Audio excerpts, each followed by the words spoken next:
Il est des moments politiques particuliers dans la petite histoire d'une mandature ou dans la plus grande histoire de la vie parlementaire d'un pays. Celui-ci en est un, c'est un moment de vérité. Le moment où les responsables sont contraints d'étaler le résultat désastreux de 5 décennies de gestion dispendieuse.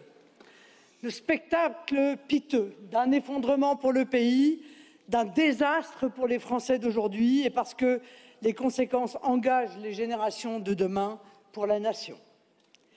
Et c'est dans ces moments de crise, dans ces moments où le roi apparaît nu, que se révèlent dans le naufrage des formations déconsidérées les petites et grandes lâchetés, les opportunismes honteux, les connivences cachées. Je n'aurai pas la cruauté de décrire les méprisables roucoulades d'aspirants ministres auxquels nous assistons. Ce que l'on retiendra surtout, c'est la solidarité inébranlable et malvenue d'anciennes forces politiques qui ont en commun le poids d'un bilan déshonorant et pour seul projet de se maintenir au pouvoir, coûte que coûte, quoi qu'il en coûte, dirait quelqu'un. Aujourd'hui ne se joue pas le sort politique d'un homme qui sait que les exigences du combat politique dépassent évidemment les personnes. C'est l'honneur de la politique et c'est parfois la noble servitude que de l'accepter. C'est pourquoi je m'étonne que M. Bayrou ait pu un instant croire que je pouvais lier ma décision de voter ou non la confiance à mon intérêt personnel. C'est mal connaître le Rassemblement national et c'est ignorer l'intensité de notre engagement exclusif au service de la France. Ce moment marque la fin de l'agonie d'un gouvernement fantôme, d'un gouvernement qui n'eut de gouvernement que le nom. En 8 mois, des ministres, souvent invisibles ou transparents, n'ont été capables de produire que 5 textes législatifs, dont 3 sur Mayotte en raison du dramatique épisode Chido. À l'évidence, le pays n'est pas gouverné. Est-il même seulement administré? Dès lors, à quoi bon maintenir un gouvernement qui ne gouverne pas?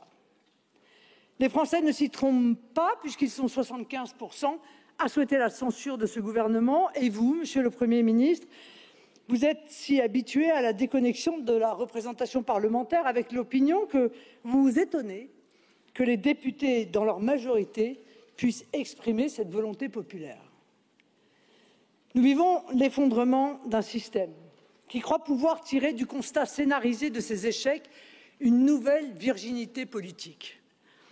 Faut-il fonctionner en vertu d'une pensée magique pour croire qu'une sorte de born-again, d'évangéliste américain, permettrait d'obtenir le pardon céleste et l'onction démocratique divine?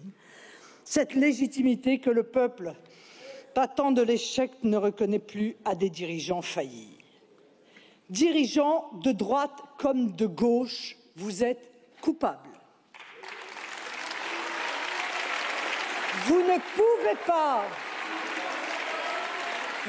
pouvez pas pleurer devant les caméras les conséquences des méfaits que vous avez vous-même commis.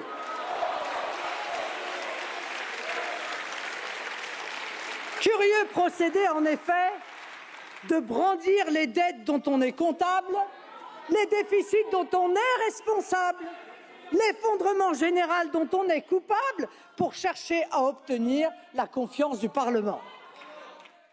Pas moins paradoxal, Monsieur le Premier ministre, au moment où vos fonctions vous donnaient le devoir d'appeler à l'unité du pays, de désigner à la vindicte publique une classe d'âge.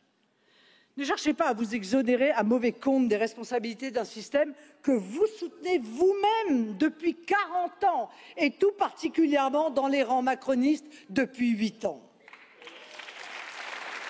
Vous cherchez à présenter les gouvernements passés comme irresponsables.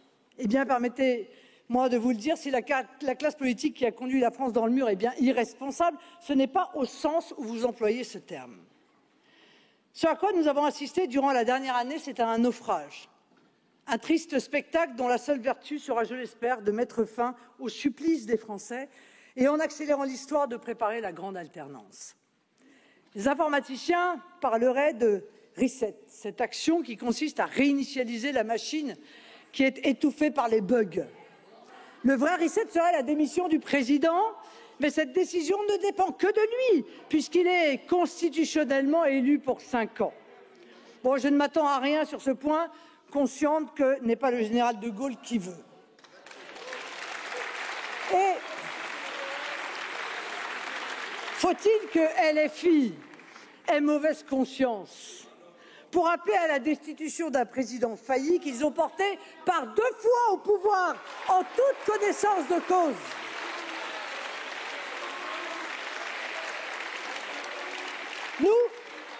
Nous respectons les institutions, et notamment l'institution présidentielle, et n'appelons pas à la destitution. Bon, l'hypothèse de la démission étant a priori fermée, le président peut faire le choix de renommer un gouvernement qui, au vu de l'équation politique, ne passera probablement pas la discussion budgétaire. Techniquement, cela nous conduira en décembre et le télescopage avec les élections municipales de mars rendra difficile l'organisation d'un scrutin législatif. Ce choix signerait donc l'enlisement institutionnel du pays. Y a-t-il d'ailleurs simplement, dans le bloc Macrono-LR ou chez les supplétifs socialistes, une seule personnalité ayant suffisamment d'autorité pour gouverner en ces circonstances particulières et ne pas resservir le plat budgétaire avarié préparé par les cuisines de Bercy? Je ne le crois pas.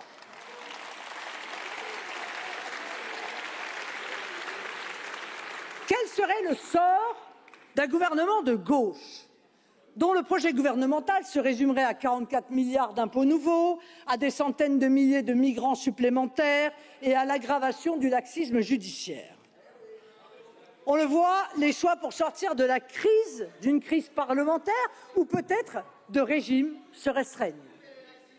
Une démocratie ne se relève des situations de doute et de confusion qu'en retournant aux sources, en suivant le fil rouge qu'indiquent les institutions et pour notre République la loi fondamentale qu'est notre Constitution. Alors que vous vous enfoncez dans la 4e République, je vous appelle à revenir à la 5e. Son texte nous renvoie à l'article 5 qui octroie au président de la République un pouvoir d'arbitrage et dans ce cadre à l'article 12 qui prévoit la dissolution de l'Assemblée nationale. La dissolution n'est pas un caprice, c'est un levier institutionnel pour sortir des blocages et permettre le fonctionnement démocratique, c'est-à-dire normal et fluide des institutions. J'entends dire ici et là qu'il n'y aura pas de dissolution parce qu'Emmanuel Macron n'y aurait pas intérêt. Mais ni les règles de la démocratie, ni la Constitution ne prévoient que le président de la République agisse par intérêt. Il doit agir par devoir, et en l'occurrence, dans l'intérêt supérieur du pays.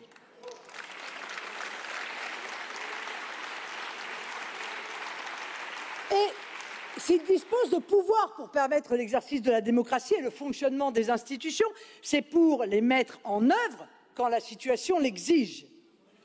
Tout laisse penser juridiquement, politiquement, voire moralement, que la dissolution n'est donc pas pour lui une option, mais une obligation.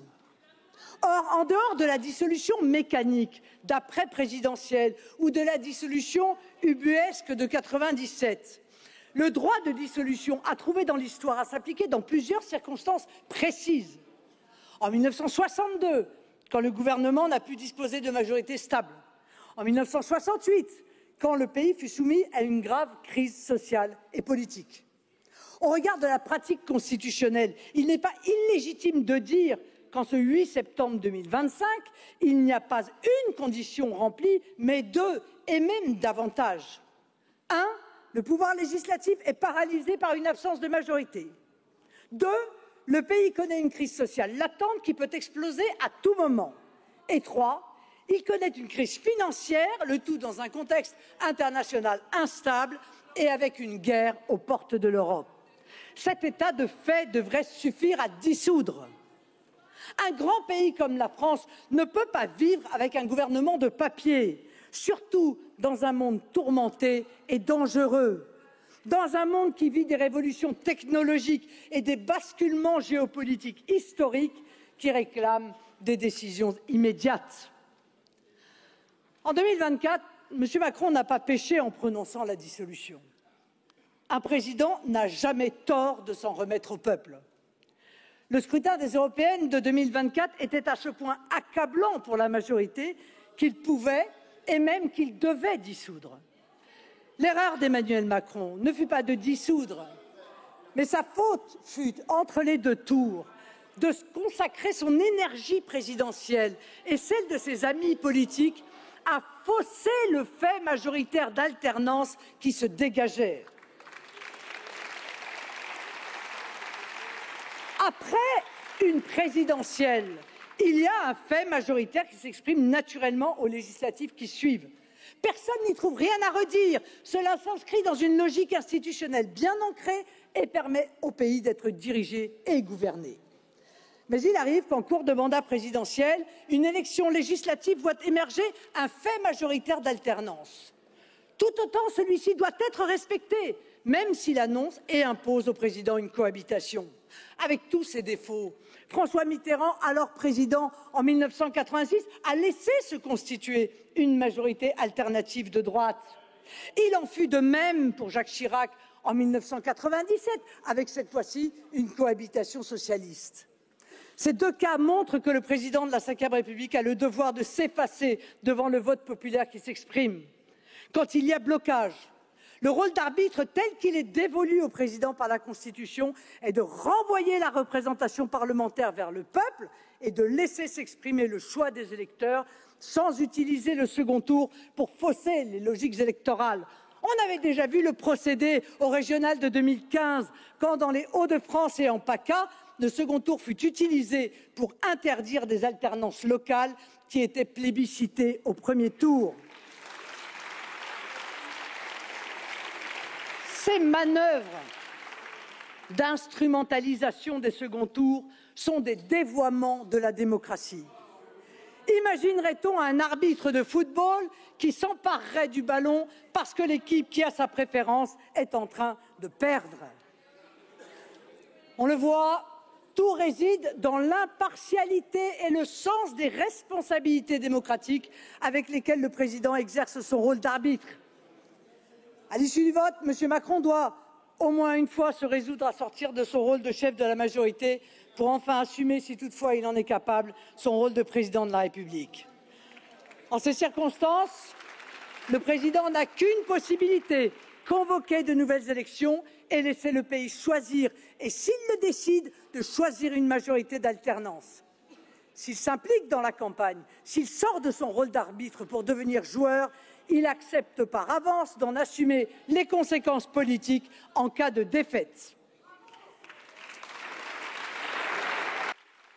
L'alternance n'est pas un gros mot. C'est une respiration normale de la démocratie. L'arbitrage, c'est revenir au peuple souverain. Laisser perdurer cette situation de blocage par des artifices mettrait le président en première ligne pour faire d'une crise parlementaire une crise de régime. Avec le mouvement du 10 septembre, LFI veut bloquer le pays. Sans dissolution, Emmanuel Macron bloque aussi le pays. Or, la France n'a pas besoin de blocage, mais au contraire d'un déblocage de la situation, pas d'un enlisement, mais d'un élan. Les forces de blocage macronistes ou LFI sont les seuls responsables de l'enlisement et du désordre. Enfin, la dernière raison pour laquelle Emmanuel Macron doit dissoudre ressort de l'esprit des lois. Il y a la loi, le texte de la loi, il y a aussi l'esprit de la loi et l'esprit des institutions. L'esprit des lois est notamment de la loi fondamentale constitutionnelle enjoint de ne rien faire qui puisse contrarier le fonctionnement des institutions. Si l'une d'elles dysfonctionne, c'est tout l'équilibre institutionnel qui vacille.